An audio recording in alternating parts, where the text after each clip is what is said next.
বন্ধুরা আজকে 10 জুন এই মুহূর্তে আমি আছি ঢাকা শ্যামবাজারে।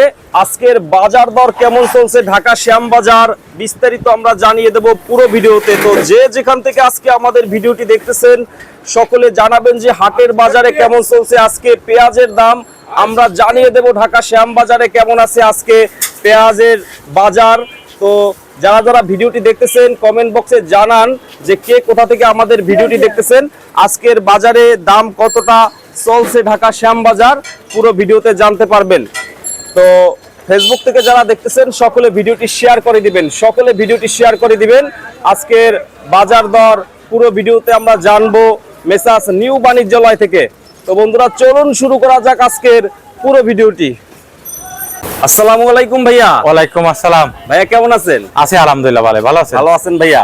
আছি কি আলহামদুলিল্লাহ। অবস্থা আজকে 10 তারিখ জুন মাসের বাজারে কি খবর? জুন মাসের 10 তারিখ বেচা কিনা তো ভাবলাম যে ঈদের পরে হয়তো ওইব লোকজন আসতেছে দেশের থেকে, হয়তো সোম মঙ্গলবারে বেচা কিনা হবে।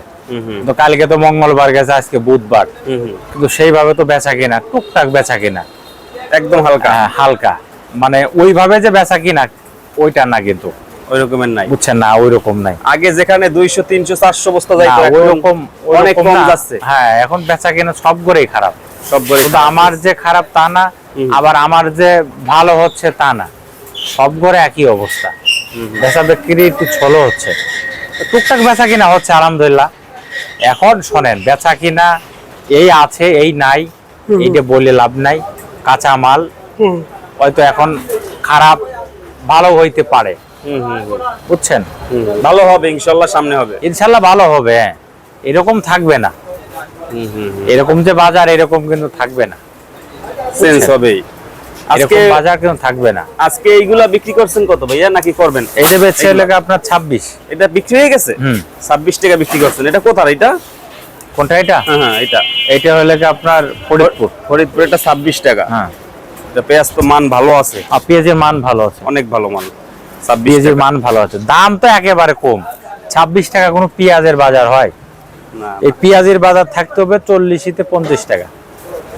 যে দামে তো পেঁয়াজ বিক্রি করতে কৃষকের তো প্রচুর লস, কৃষকের লস, ব্যাপারী কেজিতে 4 টাকা 3 টাকা লস, ব্যাপারীদেরও লস। কারণ আপনার যে দাম সবকিছুর কিন্তু দাম বেশি, ওই হিসাবে কিন্তু পেঁয়াজের দাম অনেক কম, অনেকটাই কম। আপনি চিন্তা করেন 1 লিটার পানি কয় টাকা দাম?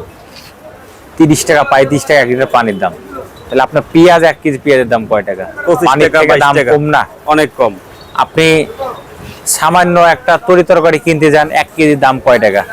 টমেটো 150 টাকা বর্তমান। আপনার মূলা কিনতে যান, মূলা কয় টাকা দাম? বেগুন কয় টাকা? পটল কয় টাকা? সেই হিসাবে এটা তো মশলা আইটেম, এটার দাম তো তার থেকে দ্বিগুণ থাকবো, কিন্তু তাও তো নাই। অনেকেই বলে যে দাম বাড়ে না কেন, কোন কারণে বাড়ে না? আবার অনেকেই বলে যে সিন্ডিকেট করে আড়ত দ্বারা দাম বাড়ায়, আইসে আমাদেরকে হাজার হাজার টাকা জরিমানা করে যায়। তা আমরা সিন্ডিকেট যদি করে দামটা বাড়াইতাম, তাহলে এখন তো আমরা বাড়াইতে পারতাম, আমাদের তো কোনো হাত নাই। আমি যদি 1 টাকা 2 টাকা বেশি দাম চাই, নিব না, আর এক ঘরেতে পাইকে নিয়ে যাবো 1 টাকা কমে। কাস্টমার ঘুরবো 10 ঘর, যে ঘরে 1 টাকা 8 আনা কম পাবে সেই ঘরেতে মাল কিনে নিয়ে যাবে, আমার থেকে তো নিব না। এটা 50 পয়সা বাড়ানোর ক্ষমতা না, আমাদের কারো হাত নাই। শ্যামবাজার যারা ব্যবসা করে আড়তদার, আপনি আমার কাছে আরো 10 ঘরে জিগাই দেখেন, কারোর হাত নাই, কেউ বাড়াইতে পারবো না। আমি যদি 1 টাকা কমে বেচে আর একজন 1 টাকা বেশি চাইলে তার থেকে নিব না, আমার থেকে নিব। আমি যদি 2 টাকা বেশি চাই আর একজন 2 টাকা কমে বেচে তার থেকে কিনবো, আমার থেকে কিনবো না। পাইকাররা সমস্ত ঘর ঘুরে, কিন্তু পাইকাররা তো সমস্ত তার ব্যবসা করতে হলে তো ঘুরবোই, তারা ঘুরবো। আবার মেন হলো গিয়ে আপনার মাল তো নষ্ট হয়ে যাচ্ছে, যারা যে স্টকে চাঙে রাখবে তারাও রাখতে পারতেছে না, মালের আমদানি হাটে বেশি। এখন যদি দাম বাড়াইতে চাই, হাটে আপনার আমদানি কমা দিতে হবে। হাটে যদি আমদানি কম থাকে, তাহলে আপনার আস্তে আস্তে বাজার বাড়বে, তাছাড়া বাজার বাড়ার মতন কোনো স্কোপ নাই, আমাদের কোনো হাত নাই। আমদানি কৃষকরা করতেছে তো, হাটে প্রচুর আমদানি হচ্ছে, হাটে আমদানি হচ্ছে বলেই তো আসি আমাদের এখানে এসে ভরতেছে, ভরে ভরে দেখা যাচ্ছে সব ঘর ভরতেছে, দামও কম, কাস্টমার নাই। কাস্টমার এসে দেখতেছে অনেক মালের আমদানি, তারা মাল কিনতেছে না, ঘুরে ঘুরে চলে যাচ্ছে। যারা খুচরা বেচে তাদের তো লস হচ্ছে না, তারা 1 টাকা লাভ থাকলেও কিন্তু থাকে, কিন্তু লস হচ্ছে কার? ব্যাপারী, কৃষকের। এদের লস হচ্ছে, পাইকারে কিন্তু লস হচ্ছে না, বুঝছেন? বাজারটা যা আছে কিন্তু এই জন্য বাজার একটু বেচা কিনা হওয়ার দরকার, দামটা একটু বাড়ার দরকার, না বাড়লে পারে আপনার কৃষক কিন্তু পেঁয়াজ অনেকেই বলতেছে। কালকে দেখলাম রাজবাড়ী একটা লোক একটা ভিডিওয় একটা মুরব্বী বলতেছে আমরা আর পেঁয়াজ লাগাবো না, অন্য ক্ষেত করব। লাগাবে না কেন লাগাবে না? 800 টাকা 900 টাকা মন পেঁয়াজ, তাহলে আমরা যদি এই দামে পেঁয়াজ বেচি আমাদের পেঁয়াজ নষ্ট হয়ে যাচ্ছে, তাহলে আমরা পেঁয়াজ লাগাবো কেমনে? শোনেন, এই যে অনেকেই বলতেছে পেঁয়াজ নষ্ট হচ্ছে, এটা কারো হাত নাই। পেঁয়াজটা উঠানোর আগে বৃষ্টি পাইছিল, এটা তো আল্লাহ পাক দেছে, এটা তো কারো হাত না। না কারো হাত নাই। তাহলে আল্লাহ পাক ভালো মন্দ মিলেই কিন্তু আল্লাহ পাক দেখতেছে, সে দেখতেছে যে না কৃষকের লস হচ্ছে, তাদের এরকম ক্ষতি হয়েছে, এইদিকে লস হচ্ছে, আর একদিক থেকে আল্লাহ পাক পোষায় দিতে পারে, পারে না? অবশ্যই পারে, আল্লাহ সবকিছু করতে পারে। তা এই জন্য এটা উঠানোর আগে আল্লাহ পাক বৃষ্টি দেছে, রহমতের বৃষ্টি। এখন সামনে আল্লাহ পাক ভালোও করতে পারে, বলা যায় না। এখন আল্লাহর উপর ভরসা রাখতে হবে। যারা কৃষক ভাই আছে তাদেরকে বলি, আপনারা ধৈর্য সহকারে আস্তে আস্তে কম হাটে আমদানি করেন, যেটি নষ্ট হয়েছে এটি বিক্রি করেন, আর যেটি নষ্ট হয় না এটি বেচেন না। হতাশ হয়ে আপনারা এই ক্ষতি হয়েন না। আপনারা যে ফসলটা করছেন অবশ্যই আপনাদের ফসলের ন্যায্য দাম পাবেন। তা কবে পাবেন এটা আমি বলতে পারব না, তো পাবেন। এখন না পান সামনেও পাবেন, 10 দিন পরে হোক, 1 মাস পরে হোক, 2 মাস পরে হোক। আপনারা রাইখা দেন, দাম ইনশাল্লাহ হবে। এই যে নিয়ম পেঁয়াজগুলো হাটে উঠতেছে, এই পেঁয়াজের লেগা সবা হুজুকে আপনার হাটে আমদানি করতেছে বেশি, এই হুজুকেই আমদানি হয়ে যাচ্ছে বেশি। আমাদের থেকে যারা মফস্বলে পাইকারা পেঁয়াজ কিনতো, তারা এখন হাটের থেকে যে মাল কিনতেছে, বুঝছেন? এখানে আমাদের টাকা রাইখা দিয়ে হাটের থেকে নগদ টাকা দিয়ে মাল কিনতেছে, বাকি না। আমরা তো শ্যামবাজার যারা বেশি ম্যাক্সিমামই কিন্তু বাকি ছাড়া তো হয় না, বাকি ছাড়া তো ব্যবসা হয় না। হয়তো নগদ কয়টা বেচতে পারো, বড় বড় পাইকার গাড়ি মাল নিবো, বাকি তাদেরও বেচা কিনা খারাপ আছে। কিছু লোক মোকামের থেকে কিনতেছে। টাকা কি দেয় ভাই নাকি কিছু? টাকা আমরাও তো টাকা পাই না ঠিক মতন, আমাদেরও তো লক্ষ লক্ষ কোটি কোটি টাকা বাকি দিয়া, আমরা তো ঠিক মতন টাকা পাই না। আমাদেরও তো ব্যবসা খারাপ। আমরা তো চাই যে বেচা কিনা ভালো হোক, কৃষক দুটো পয়সা পাক, ব্যাপারী পাক, যারা কিনে খাবে তাদের তো গায়ে আল্লাহর রহমতে তাদের ইনশাল্লাহ গায়ে বাঁধবে না। তারা যদি 1 কেজি পেঁয়াজ 40-50 টাকা কিনে খায় তাদের গায়ে বাঁধবে না, কিন্তু কৃষক তো ক্ষতিগ্রস্ত হচ্ছে, অনেক ক্ষতিগ্রস্ত। এই জন্য কৃষকের বাঁচান আপনারা। আমি যারা ভোক্তা তাদেরকে বলি, কৃষককে বাঁচান। কৃষক বাঁচলে দেশ বাঁচবে। কৃষক যদি পেঁয়াজটা না জন্মায়, সামনের বছর দেখেন কয় টাকা কেজি পেঁয়াজ খাওয়া লাগে। অনেক কৃষক মনের রাগে কয়েছে পেঁয়াজই লাগাবো না। আসলে তারা যদি লস খায় কেমনে লাগাবে? অন্য ফসল করবে। লস হইতেছে অনেক। রসুনের বাজারটা কেমন? এই পেঁয়াজ আগে হয়তো ছোট সাইজ, বিভিন্ন কীটনাশক সার দিয়ে পেঁয়াজ বানা ফেলছে বড়। আগে হয়তো শতক 1/2 মন 1 মন, এখন 4 মন 3 মন 5 মন।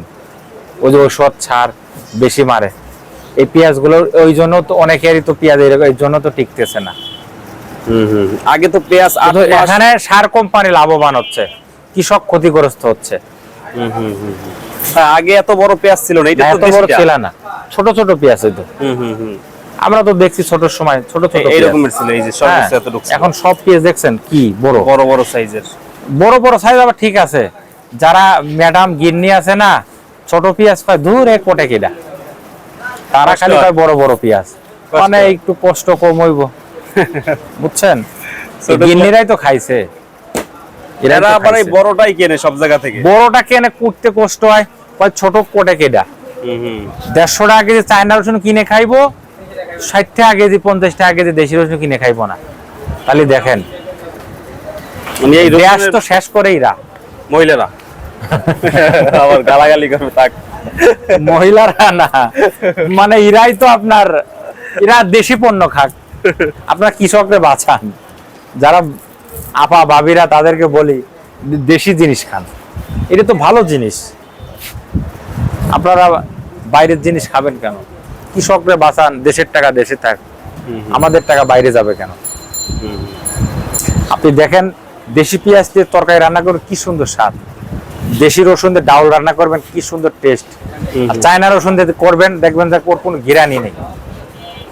নষ্ট তো তাড়াতাড়ি হয়, নষ্ট তাড়াতাড়ি হয়, তাড়াতাড়ি নষ্ট হয়। আমি যে কথাটা বললাম, যারা আছে আপা ভাবিরা তারা একদিন ডাউল রান্না করে দেখেন, ওই তেলে দিয়ে দেখেন যে দেশি রসুনটা আসলে এটা কি ভালো না খারাপ। এটা আমার কথা নাও ভালো হইতে পারে, এটা আপনারা চেক করে দেখেন, টেস্ট করে দেখেন একদিন, যে আসলে কি সে সত্য বলছে না মিথ্যা বলছে। তো ভাইয়া কি বলবেন সর্বশেষ? এখন আর কি বলবো, বলার আর কোনো ভাষা আমার নাই, কারণ যে অবস্থা, আমি চাই যে কৃষক বাঁচুক, তারা দুধে পয়সা পাক। আসলে আমরা কৃষকের সন্তান, কৃষকের দিকে আমরা তাকাই। আমি তো কৃষকের পক্ষে কথা বলি।